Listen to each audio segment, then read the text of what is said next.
তো সকালবেলায় পোস্ট করেছিলাম আমি আমার ছেলেদের বা আমাদের নিজেদের জন্মদিন বাড়িতে পালন করি না।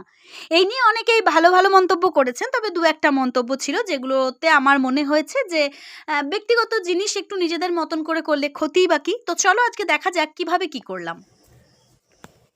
Happy birthday.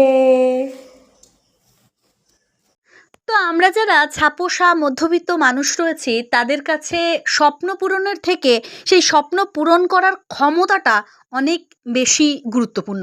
এই কথাটা কেন বললাম? দেখো, বছরে একটা পরিবারে যতজন সদস্য আছেন প্রতিটি সদস্যর যদি আলাদা আলাদা করে জন্মদিন পালন করি, সেক্ষেত্রে একটা খরচ সাপেক্ষ ব্যাপার তো থেকেই থাকে। মধ্যবিত্ত পরিবার প্রথমেই বলেছি, তার মানে এই নয় যে ছেলেদের জন্মদিন ইচ্ছাকৃতভাবে পালন করি না বা অন্য কিছু। আমি আমার ছেলেদেরকে একটু অভাব অনটন, একটু আভিজাত্য, এই সমস্ত কিছুর মধ্যে দিয়েই মানুষ করি।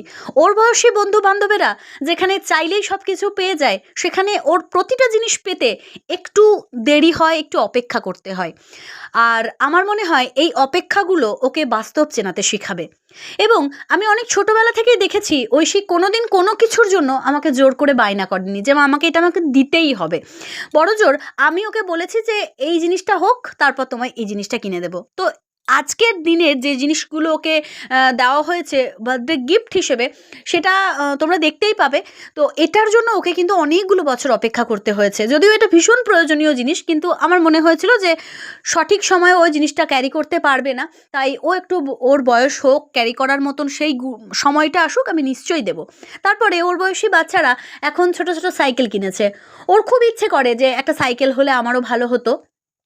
আমারও ইচ্ছে হয় যে ওকে আমি একটা সাইকেল কিনে দেব, কিন্তু তবুও আমি ওকে অপেক্ষা করতে শিখিয়েছি এবং বলেছি, দেখো চাইলেই যদি সব কিছু পাওয়া যায় তাহলে সেই জিনিসের মূল্য তুমি কোনো দিন বুঝবে না। তাই ধৈর্য ধরতে শেখো, সময়ের জিনিসটা সময়ে তুমি পাবেই।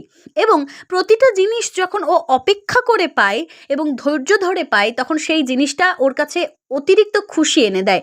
একটা চকলেট যদি ও সকালবেলা চায়, আমি পরের দিন সকালবেলায় দেওয়ার চেষ্টা করি। কেননা সঙ্গে সঙ্গেই যদি পায় তাহলে ও এটাই ভেবে নেবে যে চাইলেই তো সব কিছু পাওয়া যায়, তাহলে আর অপেক্ষার কি দরকার।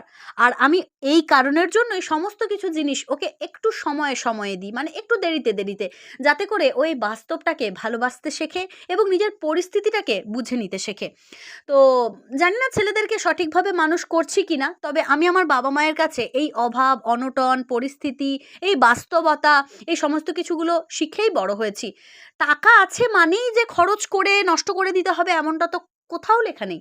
তোমার টাকা আছে, তোমার টাকা তোমার মতন করেই তোমার কাছে থাকবে, কিন্তু সেটাকে কিভাবে তুমি খরচ করবে